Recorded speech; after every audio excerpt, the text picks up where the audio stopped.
Hello and welcome to the channel. आज हम dart के बेसिक्स पे बात करेंगे। डार्ट के बेसिक्स सीखेंगे। ठीक है, ये जो लेसन है ये फॉर बिगनर्स के लिए है, जिन्होंने पहले कोई प्रोग्रामिंग एक्सपीरियंस नहीं है या लेस प्रोग्रामिंग एक्सपीरियंस है, ये उनके लिए है।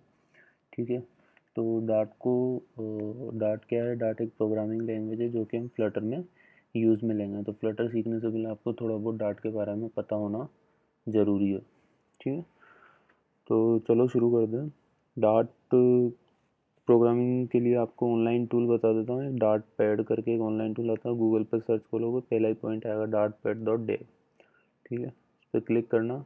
क्लिक करते ही आपको ये एक टूल खुल जाएगा ऑनलाइन। ठीक है, इसके अंदर क्या है, आप कुछ भी कोडिंग कर सकते हो, उसका आउटपुट आपको दिख जाएगा कंसोल पे। बहुत सिंपल सा, इसमें पहले से एक कुछ प्रोग्रामिंग कोड लिखा हुआ है। ठीक है, आप इसको देखो, रन करोगे तो रन करते आपको ये यहाँ पे प्रिंट होकर शो हो जाएगा। ठीक, तो आज हम अभी डार्ट में जो जो टॉपिक लेंगे बेसिक्स, वो मैं बता देता हूँ। एक लेंगे अपन वेरिएबल्स, एक लेंगे डेटा टाइप्स, लेंगे लूप। ठीक है, लेंगे फंक्शंस जो कि बहुत ही इम्पोर्टेंट है, क्लास, ऑब्जेक्ट, दैट्स इट। ठीक है, ये पॉइंट्स हम आज कवर करेंगे। और इसमें एक और होता है डिसीजन मेकिंग, तो अपन वो भी देखेंगे, डिसीजन मेकिंग।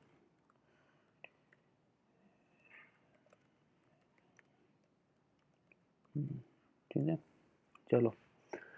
इसके अंदर क्या है, ये जो टॉपिक है ये तो आपको एटलीस्ट पता ही होना चाहिए। ये कोर है किसी भी प्रोग्रामिंग लैंग्वेज के, चाहे आप C++ पढ़ो, जावा पढ़ो, स्विफ्ट पढ़ो। ठीक है, सब में ये सेम तरीके से काम करते हैं। केवल आपका जो है वो इसका लैंग्वेज का स्ट्रक्चर जो है लिखने का, वो चेंज हो जाता है। चलिए शुरू करते हैं। सबसे पहले तो मैं ये जो कोड बना हुआ है इसको समझा देता हूँ। मेन क्या होता है? मेन अपना एक फंक्शन है। ठीक है, मेन क्या है? मेन एक फंक्शन है। ठीक है, इसको करते हैं अपन कमेंट। मेन जो है आपका क्या है? फंक्शन। किसी भी नाम के आगे अगर ये ऐसे ब्रैकेट लगा हुआ है तो वो क्या है? एक फंक्शन होता है। ठीक है, और इसके आगे हमेशा टाइप दिया जाता है। ठीक है, वॉइड मतलब कोई टाइप नहीं है। ठीक है, तो ये जब अपन फंक्शन पे आएंगे तब देखेंगे, अभी थोड़ा सा कॉम्प्लिकेटेड लगेगा। सबसे पहले अपन देखते हैं वेरिएबल। वेरिएबल क्या होता है? वेरिएबल एक तरीके से मीन्स किसी वैल्यू को होल्ड करके रखता है। कंटेनर टाइप मान सकते हो आप इसको। ये कंटेनर होता है जो कि किसी वैल्यू को होल्ड कर रखता है। ये कुछ भी हो सकता है। इसको आप डिक्लेयर कैसे करते हो? वेयर कीवर्ड से। ठीक है, VAR, और फिर जो भी आपको नाम लेना है, सपोज मेरे को नेम लेना है। अब नेम क्या करेगा? कोई भी वेरिएबल, कोई भी वैल्यू को होल्ड करके रखेगा। अब सपोज इसके अंदर मैंने डाल दिया आशा। ठीक है, लास्ट में सेमीकोलन। तो ये नेम के अंदर अभी क्या है? आशा है।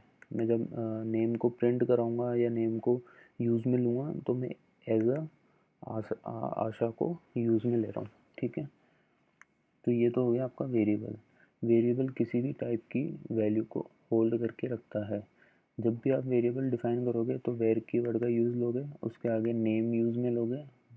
जो भी आपको वेरिएबल का नाम देना है वो XYZ कुछ भी हो सकता है, और उसके अंदर कौन सी वैल्यू आपको डालनी है वो, और लास्ट में सेमीकोलन। सेमीकोलन ये बताता है कि आपका लाइन ऑफ स्टेटमेंट ख़त्म हो चुका है। सेमीकोलन नहीं लगाओगे तो वो एरर दे देगा आपको। ठीक है, एक तरीका तो ये हुआ। एक तरीका होता है आप डायरेक्ट वेयर और ऐसे, ये डिक्लेरेशन हो गया कि भाई आपने ये डिफाइन कर दिया है। इसके अंदर फिर वैल्यू आप बाद में जब भी आपको यूज़ करना हो तब आप इसको यूज़ में ले सकते हो। ठीक है, एक तो हो गया वेरिएबल। अब वेरिएबल के अंदर क्या होता है, टाइप्स होते हैं, डेटा टाइप्स, ठीक है। वेरिएबल के अंदर जो वैल्यू आप डालोगे वो वैल्यू किस टाइप की डाल रहे हो, सपोज आप कोई स्ट्रिंग डाल रहे हो, कोई डबल डाल रहे हो, इंटीजर टाइप की है या XYZ कुछ और, वो ऑब्जेक्ट है क्या है, ठीक है। तो जब भी आप किसी डेटा टाइप के स्पेसिफिक डेटा टाइप आपको यूज़ करना है तो आपको जो भी वेरिएबल डिफाइन करोगे उसका वेयर कीवर्ड लेने के बजाय उसमें आप उसका डेटा टाइप डालोगे। डेटा टाइप जो होते हैं वो अपने होते हैं नंबर, नंबर के अंदर आता है इंटीजर और फ्लोट, डबल, ठीक है। फ्लोट और डबल सेम ही होता है, बस इनकी रेंज का डिफरेंस होता है थोड़ा सा, ठीक है। और इसके अलावा होता है टेक्स्ट के अंदर आता है स्ट्रिंग टाइप का, ठीक है। एक होता है बूलियन, ठीक है। तो ये अपने बेसिकली जो काम में आते हैं ये वो हैं, ठीक है। अब सपोज़ मुझे कोई वेरिएबल लेना है जिसके अंदर मुझे इंटीजर वैल्यू डालनी है और मैं स्पेसिफिक हूँ कि भाई मुझे उसमें इंटीजर वैल्यू ही डालनी है, तो मैं क्या करूँगा, उसको डिफाइन कर दूँगा एज अ इंट, ठीक है। इंट टाइप का मैंने ले लिया सपोज ए और उसके अंदर मैंने डाल दी 9 वैल्यू, खत्म। अगर मुझे कोई फ्लोट अगर मुझे कोई फ्लोट वैल्यू लेनी है या डबल वैल्यू लेनी है तो मैं या तो उसके जो भी वेरिएबल लूँगा उसके नेम के आगे उसके टाइप डिफाइन कर दूँगा। अगर स्पेसिफिक है तब तो डायरेक्ट टाइप डिफाइन कर सकते हो आप, और अगर स्पेसिफिक नहीं है तो फिर आप डायरेक्ट वेर यूज़ कर दो और जो भी वेरिएबल लेना है वो, और उसके अंदर जिस भी टाइप की वैल्यू आपको डालनी है, सपोज डबल डालनी है डबल, स्ट्रिंग डालना है स्ट्रिंग, और अगर इंटीजर डालना है तो इंटीजर वो डाल सकते हो, ठीक है। तो ये तो हो गया आपका वेरिएबल, ये हो गया डेटा टाइप। अब बात करते हैं अपन फंक्शंस की। फंक्शन क्या होते हैं, फंक्शन एक बिल्डिंग ब्लॉक होता है, कुछ कुल मिला के बंच ऑफ कोड बोल सकते हो आप, मतलब मतलब कुछ कोड्स का समूह, मतलब नंबर ऑफ लाइन कोड होता है जिसको आप बार बार यूज़ में ले सकते हो, ठीक है। और ये आपके कोड को स्पेसिफिक मतलब इजी बना देता है थोड़ा सा। मान लो आपको कोई सपोज़ एडिशन करना है, अब आप क्या करोगे, एडिशन करने के लिए नंबर 1 और नंबर 2 जितने भी नंबर्स का एडिशन करना है वो नंबर लोगे। अब उस नंबर को लेने के बाद आप उनको ऐड करोगे, तो मान लो आपको ये 10 जगह पे करना है, ठीक है। तो या तो आप 10 जगह पे वो कोड बार बार सेम ही कोड बार बार लिखो, या फिर आप एक क्या करो, फंक्शन बना दो, और फंक्शन बनाने के बाद क्या करो, 10 जगह से उसको सेम ही फंक्शन को कॉल कर दो और उसमें नंबर्स पास कर दो। तो ये एक तरीका होता है, फंक्शंस क्या करता है, ईजी कर देता है कोड को। फंक्शन डिफाइन कैसे करते हैं अपन? फंक्शन डिफाइन करने के पहले तो उसका टाइप लिखेंगे, भाई किस टाइप का फंक्शन जो आप बना रहे हो वो किस टाइप की वैल्यू को रिटर्न करेगा, ठीक है। अगर कोई भी वैल्यू रिटर्न नहीं होती है तो वो होती है वॉइड। वॉइड मतलब नील, ठीक है।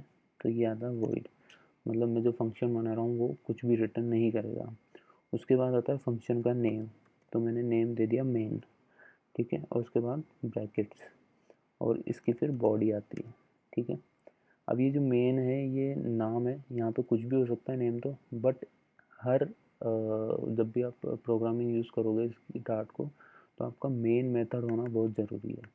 या बाय क्यों ज़रूरी है, क्योंकि ये बाय डिफ़ॉल्ट जो आपका कंपाइलर है वो इसको रन करता है। सबसे पहला मेथड जो रन होगा वो मेन मेथड ही रन होता है आपका, ठीक है। तो अगर ये नहीं होगा तो ये आपको एरर दे देगा। फॉर एग्ज़ाम्पल जैसे सपोज कंट्रोल एक्स, यहाँ पे मैं करता हूँ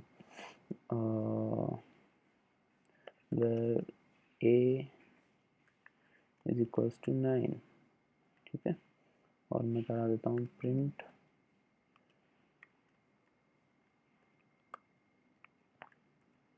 ए, ठीक। जब आप इसको रन करोगे तो ये देखो इसने एरर दे दी, नो मेन मेथड फाउंड, ठीक है। तो मेन मेथड होना आपका ज़रूरी है, आपको ये डालना ही है। तो वॉइड मेन, जब भी आप डार्ट प्रोग्रामिंग यूज़ करोगे बाय डिफ़ॉल्ट बना हुआ आता ही है, ठीक है। ये तो गया एक मेथड। ये तो होगी फंक्शन की बात। ठीक है, चलिए एक एग्जांपल लेते हैं सिंपल सा फंक्शन के लिए। मुझे कुछ भी प्रिंट कराना है तो उसके लिए मैंने एक फंक्शन मान दिया, सपोज प्रिंट माय नेम, है ना। तो वॉइड, क्योंकि ये कुछ रिटर्न नहीं करेगा, और प्रिंट माय नेम, ये एक फंक्शन बना दिया, फंक्शन का आगे ब्रैकेट्स लगा दिए, और यहाँ पे मैंने क्या कर दिया, यहाँ पे मैंने इसको प्रिंट कर दिया माय नेम। ठीक है, अब इसको रन करते हैं तो अभी कुछ होगा नहीं। क्यों? क्योंकि मैंने ये लिख तो लिया है पर इसको यूज़ में नहीं लिया है अभी। तो इसको यूज़ में लेने के लिए क्या करना पड़ेगा मुझे, फंक्शन को यूज़ में लेने के लिए उसको कॉल कराना पड़ता है फंक्शन को। फंक्शन को कॉल कैसे कराते हैं, सिंपल सा है, फंक्शन का नाम लिख के आगे ब्रैकेट्स, तो यहाँ पे है प्रिंट माय नेम। ठीक है, क्योंकि सबसे पहले मेन मेथड कॉल होता है इसलिए मैंने इसको मेन में ही कॉल करा दिया। अब इसको रन कराओगे तो यहाँ पे प्रिंट हो जाएगा माय नेम। ठीक है, अब मुझे स्पेसिफिक नेम प्रिंट कराना है, सपोज मेरा नाम या किसी किसी का भी नाम, तो यहाँ पे तो मुझे कैसे पता चलेगा, तो इसके अंदर फंक्शन के अंदर आप पैरामीटर्स पास कर सकते हो। पैरामीटर यानी कि कोई भी वैल्यू जिस पे आप कुछ एक्शन परफॉर्म करना चाहते हो, जिस पे कि आप कुछ ऑपरेशन परफॉर्म करना चाहते हो। सपोज़ मुझे अभी कोई नाम देना है, वो नाम देना है, मैं यहाँ से पास करूँगा जो भी नाम देना है, मुझे नाम देना है सपोज शिवा।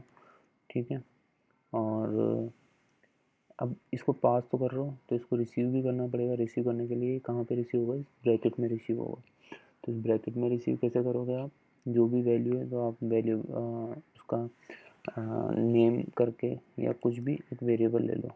ठीक है, तो अब ये बाय डिफ़ॉल्ट स्ट्रिंग टाइप का हो जाएगा। क्यों? क्योंकि मैं यहाँ से स्ट्रिंग पास कर रहा हूँ। अगर आपको कोई स्पेसिफिक चाहिए तो इसके आगे आप, सपोज मेरे को इंटीजर ही चाहिए तो इसके आगे आप इंट लगा देना। ठीक है, डेटा टाइप दे देना। तो ये स्पेसिफिक केवल इंटीजर टाइप का ही पैरामीटर एक्सेप्ट करेगा। देखो यहाँ पे एरर दे दी है इसने लाइन नंबर 9 पे, यहाँ पे आप argument is string can't be assign to the parameter type integer. ठीक है, और अगर आप कुछ भी टाइप नहीं देते हो तो ये डायनेमिक हो जाता है, जो भी वैल्यू आप पास करोगे उस टाइप को एक्सेप्ट कर लेगा। ठीक है, अब मैं यहाँ पे प्रिंट करा देता हूँ नेम। तो नेम कैसे प्रिंट कराऊंगा, ये नेम डॉलर लगा करके वेरिएबल का नाम जो भी आपके पास आया है, और इसको रन कर देंगे तो यहाँ पे क्या प्रिंट हो जाएगा, शिवा। ठीक है, अब ऐसे ही मुझे सपोज एक एडिशन का फंक्शन बनाना है तो मैं इसका एडिशन का फंक्शन बना देता हूँ, एक वॉइड ऐड टू नंबर्स। ठीक है, यहाँ पे अच्छा, अब दो नंबर ऐड करने के लिए मुझे दो वैल्यूज़ भी चाहिए। तो वैल्यूज़ किसके अंदर लूँगा मैं, एज अ पैरामीटर लूँगा। तो नंबर 1 कोमा नम 2, ऐसे आप कोमा लगा के कितने भी वेरिएबल्स को ले सकते हो एज अ पैरामीटर। यहाँ पे आएंगे, प्रिंट कराएगा num 1 प्लस num 2। ठीक है, ब्रैकेट लगा दिया। अब यहाँ पे अपन को ये यूज़ में लेना है, num 2 को अपन यहाँ से कॉल करा के भेजेंगे। सपोज मैं यहीं से करा देता हूँ, तो यहाँ पर आ गया सपोज 2 and 3। ठीक है, और मैं यहाँ पे लगा दूँगा सेमीकोलन और रन करूँगा। जो मैंने रन किया तो देखो यहाँ पे सबसे पहले कौन सा मेथड कॉल हुआ, ये, देन ये। तो इसमें दो वैल्यू 3 और 2 उसका सम करके आपको दे दिया। अब इसमें क्या है, ये अभी मैंने प्रिंट कराया। अब सपोज ये मुझे यहीं पे यूज़ में लेना है इस मेन मेथड के अंदर, तो कैसे यूज़ में लूँगा, तो मैं जिस भी मेथड को कॉल करा रहा हूँ वो उसको एज अ रिटर्न मेथड बना दूंगा, मतलब वो कुछ ना कुछ वैल्यू को रिटर्न करेगा। अभी यहाँ पे क्या रिटर्न कर रहा है, वॉइड, वॉइड यानी कि ब्लैंक, कुछ भी नहीं। तो अब मैं इसको सपोज कर देता हूँ इंट। ठीक है, तो अब ये किस टाइप को रिटर्न करेगा, इंटीजर टाइप को। सपोज मैं इसको यहाँ कर दूँगा डबल, तो ये किस टाइप को रिटर्न करेगा, डबल को, ठीक है। अब कैसे रिटर्न करना है, तो उसके लिए कीवर्ड आता है रिटर्न num1 प्लस num2 और सेमीकोलन, ठीक है। अब जब भी आप इसको कॉल कराओगे तो ये रिटर्न कर देगा इन दोनों का एडिशन, और रिटर्न कहाँ जाएगा, यहाँ पे। पर यहाँ पे आ तो गया, लेकिन इस वैल्यू को अपन ने यहाँ पे भी कहीं यूज़ में लिया, तो उसके लिए अपन को क्या करना पड़ेगा, एक वेरिएबल और लेना पड़ेगा। यहाँ पे लिखना पड़ेगा टोटल या कुछ भी वेरिएबल जो अभी आपने इक्वल्स टू, ये असाइन कर देगा टोटल के अंदर। अब ये क्या कर रहा है, इस मेथड को अपन कॉल कराएंगे। इस मेथड को कॉल कराने के बाद अपन को इसका एडिशन मिलेगा। वो एडिशन यहाँ से रिटर्न हो जाएगा एज अ इंटीजर, और रिटर्न होकर वो किस में जाएगा, टोटल में। और अब इसको अपन प्रिंट करा देंगे टोटल, ठीक है। सेमीकोलन रन करते हैं, ठीक है।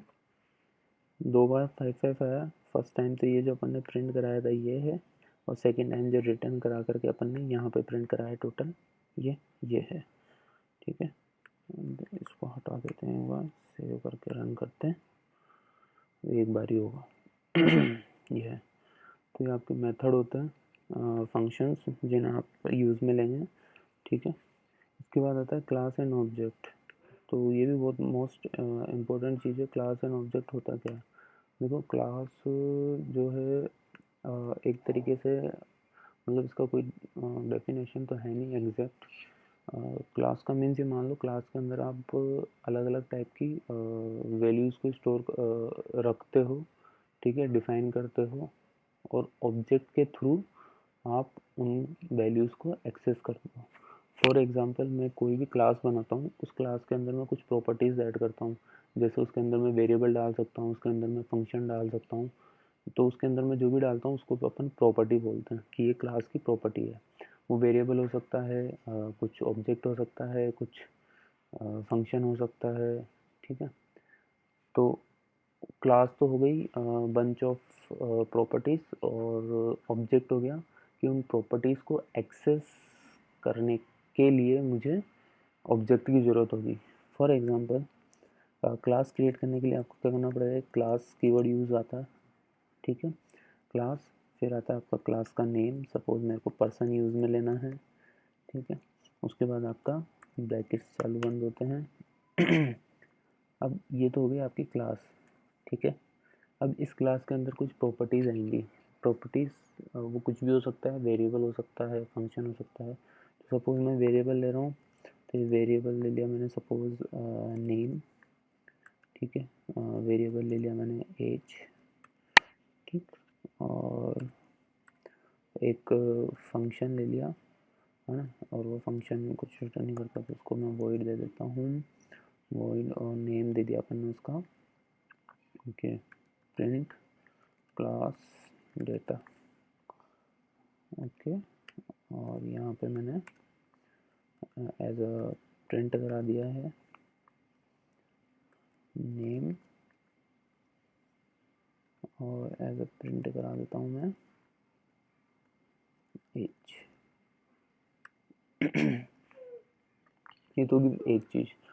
एक तो जो भी आप क्लास बनाते हो, ठीक है, उसके अंदर जो भी फंक्शन आप लिखोगे, उन फंक्शन को आप एज अ फंक्शन ना बोल करके मेथड बोलते हो, ठीक है। मेथड बोला जाता है उनको। अब जब भी आप ये प्रॉपर्टी डिफाइन कर दोगे, इनको आपको यूज़ भी करना है कहीं ना कहीं, ठीक है। तो यूज़ कैसे करोगे इनको, तो इनको यूज़ करने के लिए आपको ऑब्जेक्ट बनाना पड़ेगा, ठीक है, क्लास का। तो क्लास का ऑब्जेक्ट बनाने के लिए आपको क्या करना है, सपोज मैंने कोई भी वेरिएबल ले लिया, obj इज इक्वल्स टू, फिर एक स्पेशल मेथड होता है जिसे आप बोलते हो कंस्ट्रक्टर। क्या बोलते हो, कंस्ट्रक्टर। कंस्ट्रक्टर होता क्या है, कंस्ट्रक्टर आपका क्लास इनिशियलाइज करने के काम में आता है, ठीक है। कंस्ट्रक्टर हिडन मेथड बोल दो, और अगर आप हिडन नहीं रखते हो तो बाय डिफ़ॉल्ट वो उसको एज एक्सेप्ट कर लेता है। अभी यहाँ पे मैं पर्सन, ये मैंने मेथड बना दिया, ठीक है यहाँ पे, ठीक है। तो ये क्या है, अभी कंस्ट्रक्टर है मेरा, ठीक है। क्यों, ये कंस्ट्रक्टर है, सॉरी ये नहीं आ रहा इसमें, ये कंस्ट्रक्टर है। कंस्ट्रक्टर क्या करता है, क्लास के नेम की तरह ही होता है, और ये क्लास को इनिशियलाइज करने के काम में आता है। मतलब क्लास को इनिशियलाइज करता है वेरी फर्स्ट टाइम। जब भी आप क्लास बनाओगे और क्लास का एक्सेस करने के लिए उसका ऑब्जेक्ट क्रिएट करोगे, तो वो ऑब्जेक्ट तभी क्रिएट होगा जब आप उसका कंस्ट्रक्टर यूज़ में लोगे। तो अभी अपन जैसे यहाँ पे अभी कंस्ट्रक्टर बना रहे हैं, तो कंस्ट्रक्टर कैसे बनाएंगे, कोई भी वेरिएबल ले लिया, उसके अंदर अपन कौन से मेथड को कॉल कराएंगे, पर्सन मेथड को कॉल कराएंगे। पर्सन, ठीक है, मेथड को कॉल कराया, ये इसका ऑब्जेक्ट बन गया। अब आप अगर ये यहाँ पे नहीं लिखते हो तो भी ये बाय डिफ़ॉल्ट यहाँ पे रहता है, ठीक है। मैंने कॉल करा दिया, ठीक है। अपन ने इसका एक ऑब्जेक्ट बनाया। अब ऑब्जेक्ट बनाने के बाद अपन क्या करेंगे, ऑब्जेक्ट बनाने के बाद अपन इसको कॉल कराएंगे। वो अपन ने हिडन कर ही दिया कंस्ट्रक्टर। बट देखो, जब भी आप ऐसे वेरिएबल लोगे तो इनको भी एज अ डिफ़ॉल्ट इनिशियलाइज़ करना पड़ेगा। जब तक आप इनकी वैल्यू नहीं दोगे, जब तक आप ये किसी काम के नहीं है, इनको यूज़ में लेना पड़ेगा। तो आप जब कंस्ट्रक्टर डिफाइन करते हो, सपोज पर्सन आपने डिफाइन किया, ठीक है, तो आप इसकी वैल्यू सेट कर देते हो। तो मैं भी यहाँ कर रहा हूँ this dot name, this dot age, और यहाँ बंद कर दिया, ठीक है। अभी ये क्या कर रहा है, ये कंस्ट्रक्टर है। कंस्ट्रक्टर क्या होता है, फंक्शन, ठीक है। इसके अंदर ये दो पैरामीटर आएंगे, एक तो नेम और एक एज। अब ये दिस क्या लगाया है, इसका मतलब ये है कि जो भी पैरामीटर मैं इसमें पास करूँगा, तो दिस डॉट नेम यानी कि क्लास के नेम के अंदर जाकर के वो सेट हो जाएगा, और दिस डॉट एज वो क्लास की एज के अंदर जाकर के सेट हो जाएगा, ठीक है। यहाँ पे सपोज मैं पास करता हूँ पर्सन। अब देखो, आप जब इस पर ब्रैकेट लगाओगे ना, तो ये अपने आप दे भी देगा।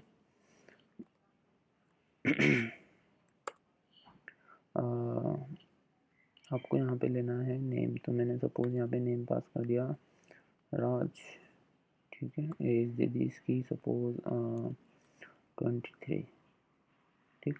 तो अब राज किस में जाएगा, ये इस कंस्ट्रक्टर को कॉल कराएगा, राज किस में जाएगा, नेम में, और एज जो है वो एज में चल जाएगी 23, ठीक है। अब जब आप इसको एक्सेस करते हो, तो एक्सेस कैसे करोगे, ऑब्जेक्ट डॉट नेम, ठीक है। इसको सपोज आपने प्रिंट करा दिया, या फिर प्रिंट वहाँ ऊपर मेथड में हो रहा है, तो उस मेथड को ही कॉल करा देते हैं अपन।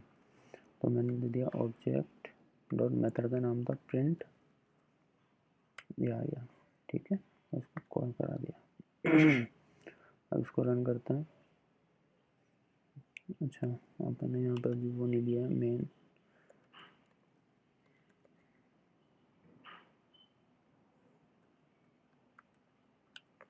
ठीक है। ये सब काम अपन मेन के अंदर डिफाइन कर देते हैं,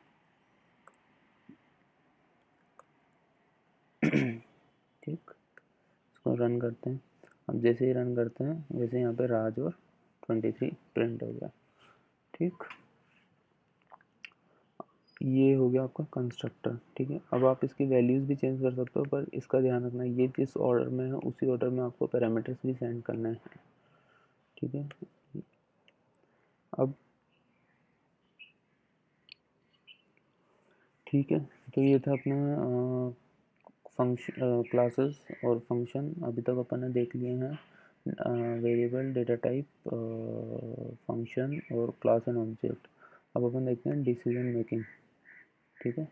डिसीजन मेकिंग स्टेटमेंट कौन से होते हैं, जहाँ पे आपको कंडीशन वगैरह चेक करानी है, वो आपके डिसीजन मेकिंग स्टेटमेंट होते हैं। लाइक इफ़ एल्स, सपोज़ मुझे दो वैल्यूज़ के बीच में कंपेयर करना है कि भाई कौन सी बड़ी है कौन सी छोटी है, या कहीं पे ये कंपेयर करना है कि यार अगर इसमें ये वैल्यू है तो ही मेरा आगे कोड जाए, एल्स नहीं जाए, ठीक है। या फिर ये वैल्यू आ जाए, ये वैल्यू नहीं आए, कंडीशन बेस्ड पे। तो इसलिए हम डिसीजन मेकिंग स्टेटमेंट यूज़ में लेते हैं। बेसिकली जो मेन यूज़ में आता है वो आता है इफ़ एल्स, ठीक है, और कंडीशनल स्टेटमेंट, कंडीशनल स्टेटमेंट ये काम में आते हैं। कैसे काम में आते हैं? सपोज अब मेरे को कोई भी एक वो बनाना है वोटिंग का, ठीक है, वोटिंग का कुछ बनाना है, तो मैं सपोज बनाता हूँ एक फंक्शन बनाता हूँ, उसका मैं करता हूँ और रिटर्न उसमें करूँगा मैं, रिटर्न भी नहीं प्रिंट करा दूँगा, तो वही रिटर्न कर देता हूँ और यहाँ लिखते हैं कैन आई वोट,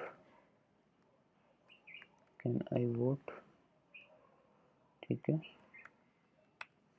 अब जब मैं इसको कॉल कराऊंगा तो इसके अंदर मैं अपनी एज पास करूँगा, ठीक है। तो मैंने एज पास कर दी और ये किस टाइप की एज होगी? आपके इंटीजर में होती है हमेशा एज, ठीक है। अब मैं इसको यहाँ से कॉल करता हूँ कैन आई वोट, ठीक है। इसके अंदर मैंने एज पास कर दी सपोज 12, ठीक है। अब मुझे ये चेक करना है कि भाई मैं वोट कर सकता हूँ नहीं कर सकता हूँ। तो अब इस मेथड को मैं जब भी कॉल कराऊंगा तो इसमें एक वैल्यू पास करूँगा एज, ठीक है। अब अपन को कंपेयर कराना एज, जैसे इंडिया में अगर आप 18 साल से ऊपर हो या 18 साल से ऊपर के हो तो एज तो ही वोट कर सकते हो। तो यहाँ पे अपन को कंडीशन लगानी है, ठीक है। तो मैं कंडीशन क्या लगाऊंगा? इफ़ ब्रैकेट चालू बंद, अगर एज जो है वो ग्रेटर देन है 17 के, यानी कि या तो 18 है या ज़्यादा है, ठीक है, 17 से ऊपर है, तो प्रिंट करा दोगे आप yes I can vote, else else में प्रिंट करा दोगे print oops you have to wait for it,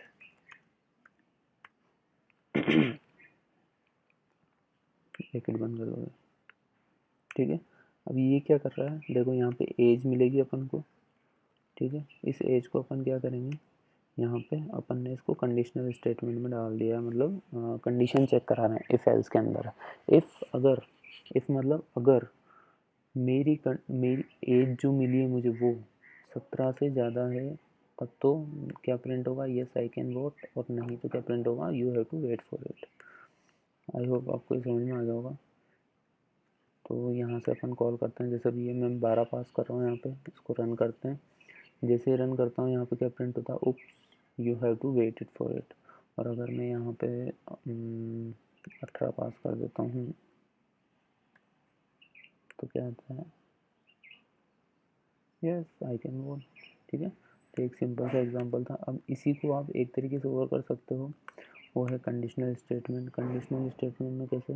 ये ब्रैकेट चालू बंद होंगे, इसके अंदर आएगी कंडीशन। कंडीशन क्या है? अपनी एज जो है ग्रेटर देन है 17 से। अगर ये कंडीशन सही होती है तो क्वेश्चन मार्क, और यहाँ पे अपन को क्या प्रिंट कराना है? Print I can, else print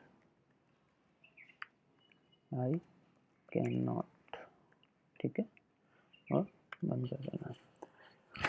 ये भी एक कंडीशनल स्टेटमेंट है ही।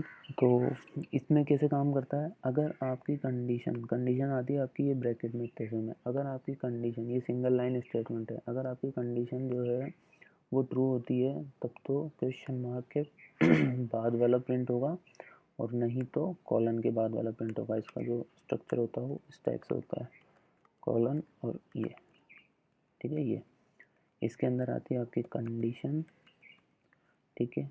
इसके अंदर आता है ट्रू सेक्शन, यानी कि आपकी वैल्यू कंडीशन मैच कर रही है, और इसके अंदर आता है फॉल्स सेक्शन, ठीक है। तो ये आपका कंडीशनल स्टेटमेंट हो गया। अब इसी के अंदर मान लो मल्टीपल है तो ये क्या थोड़ा सा कॉम्प्लेक्स हो जाता है। सपोज मुझे एक कंडीशन और चेक करानी है कि मैं 18 से ज़्यादा हूँ और 20 से कम हूँ, तो ये थोड़ा सा कॉम्प्लिकेट हो जाएगा। फिर यहाँ पे इसके एल्स पार्ट में आपको सेम कंडीशन वापस से लगानी पड़ेगी, इसलिए फिर अपन एल्स का यूज़ कर सकते हो। लेकिन अगर आपको कहीं पे सिंगल कंडीशन ही लगानी है तो आप यहाँ पे उसको यूज़ में ले सकते हो। मैं एग्जांपल बता देता हूँ एक, जिसको कॉम्प्लिकेटेड बनाता है। अभी मेरे को देना है कि भाई आप 17 से ऊपर हो, तब तो आप दे सकते हो। लेकिन अगर आप 17 से ऊपर नहीं हो, उस केस में क्या करना है, मुझे देखना है कि आप 15 से ऊपर हो, ठीक है। तो मैं यहाँ पे एक कंडीशन फिर और लगाऊंगा ब्रैकेट्स के साथ, ठीक है। उसमें क्या आएगा, एज जो है वो मेरी ग्रेटर देन 50 है। तो फिर मैं ये प्रिंट करूँगा, वेट यू आर 15, ठीक है। और एल्स में मैं प्रिंट कर दूँगा ये। अब ये पूरा इस सेक्शन के अंदर है, तो इसको आप यहाँ से ब्रैकेट चालू करो, यहाँ से बंद करो। अब देखो ये थोड़ा सा आप इसको पढ़ोगे तो ये थोड़ा सा कॉम्प्लिकेटेड स्ट्रक्चर लगेगा। अब इसको प्रिंट कराते हैं अपन, चलाते हैं। तो इसमें आ रहा है भी आई कैन, क्यों, क्योंकि मैं 18 का हूँ। अब यहाँ सपोज मैं कर देता हूँ 12, तो यहाँ क्या आ रहा है, आई कैन नॉट। और अब मैं कर देता हूँ 15 से ज़्यादा, यानी सपोज मैं 16 कर देता हूँ, तो क्या प्रिंट होगा, ओ ओ ओ 116 हो गया। ये कर दिया मैंने। तो वेट यू आर 15, क्यों, क्योंकि कौन से ब्लॉक में गया, इस ब्लॉक में गया है अभी, 15 से ज़्यादा है। ऐसे आपको अगर और कंडीशन लगानी है, इसके भी एल्स में और कंडीशन लगानी है, तो यहाँ पे फिर वो, तो ऐसे धीरे धीरे बहुत कॉम्प्लेक्स हो जाता है। इसलिए फिर अपन इफ एल्स का यूज़ में लेते हैं, ठीक है। तो ये हो गया अपना कंडीशनल स्टेटमेंट। इसके अलावा आता है लूप, ठीक है। लूप क्या काम करता है, लूप बेसिकली आपको अगर कोई भी मेथड जो है, कोई भी स्टेटमेंट जो है या मेथड जो है बार बार कॉल कराना है, मतलब कि रिपीटेड स्टेटमेंट को या रिपीटेड एक्शन को करने के लिए आप लूप में काम में लेते हो। तो मोस्ट कॉमनली यूज़ में आता है वो फोर आता है। जब आप फर्स्ट टाइम आए थे जब आप इसको फर्स्ट टाइम हिट करते हो, आते हो, तो आपने देखा होगा एक मेथड बना हुआ आया था फोर के साथ, ठीक है। तो वो लूप ही बना हुआ था, यहाँ पे हेलो हेलो प्रिंट रहा था साइड में। चलो अपन देखते हैं कैसे बनाते हैं उसको। वॉइड मेन फंक्शन बनाया, फंक्शन के अंदर आया, अंदर आने के बाद ठीक है। अब सपोज़ मुझे कोई स्टेटमेंट है वो 5 बार प्रिंट कराना है, तो प्रिंट कराने के लिए या तो मैं उसको 5 बार लिखूँगा या फिर मैं उसको लूप में चला दूँगा। लूप में किस चलाते हैं, तो फोर लूप लगाने के लिए अपन लिखेंगे फोर, है ना। अब इसके अंदर जो भी वैल्यू सपोज इनिशियल वैल्यू दे देते हैं इसमें int 0, I is equals to 0, ठीक है। ये कब तक चलेगा, आई जो है लेस देन है 5, और आई को कर देंगे प्लस प्लस, और इसके अंदर अपन करा देंगे प्रिंट हेलो वर्ल्ड, ठीक है। तो ये अपन ने एक स्टेटमेंट बनाया लूप का। एक बार सबसे पहले इसको रन करते हैं, फिर अपन इसको चेक करेंगे। देखो 5 बार प्रिंट हुआ है, ठीक है। तो इसका क्या है, इसको अपन थोड़ा सा डिवाइड करते हैं, तोड़ते हैं। सबसे पहले तो ये नाम आएगा लूप का, ठीक है। उसके बाद ब्रैकेट चालू और बंद, ठीक है।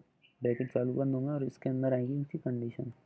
सबसे पहले तो आता है इनिशियलाइजर, मतलब इसकी इनिशियल वैल्यू क्या है, ये कहाँ से चलेगा, 0 से चलाना है, 1 से चलाना है, 2 से चलाना है, 5 से चलाना है।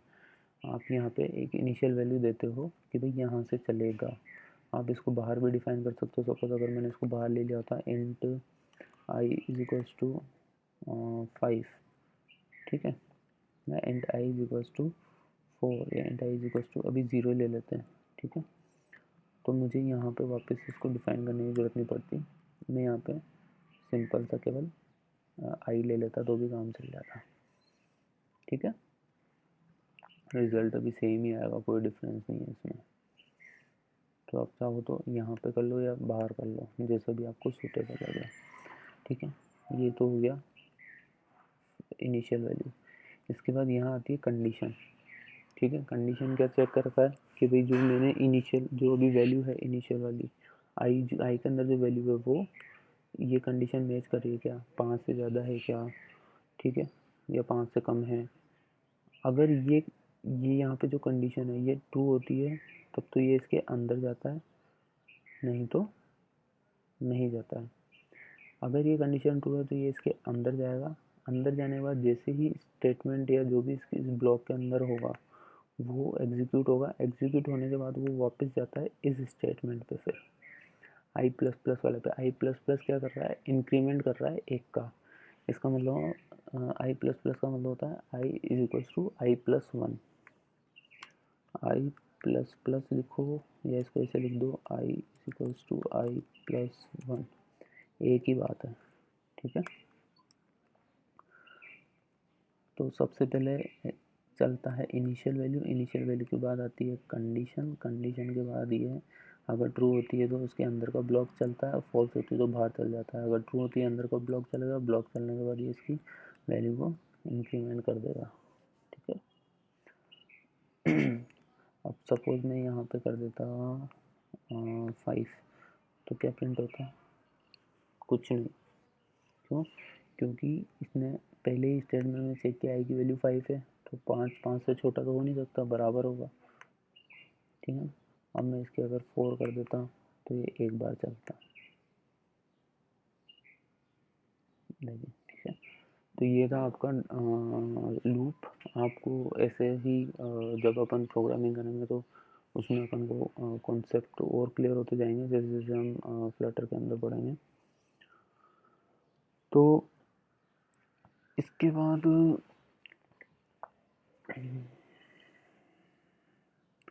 तो ये था आज डार्ट का बेसिक। इसमें अगर आपको कुछ समझ में नहीं आया तो मुझे कमेंट बॉक्स में डाल देना।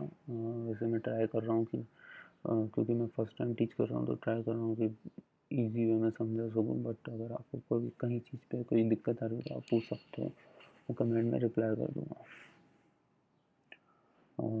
थैंक्स फॉर वॉचिंग, मिलते हैं अगले ट्यूटोरियल से।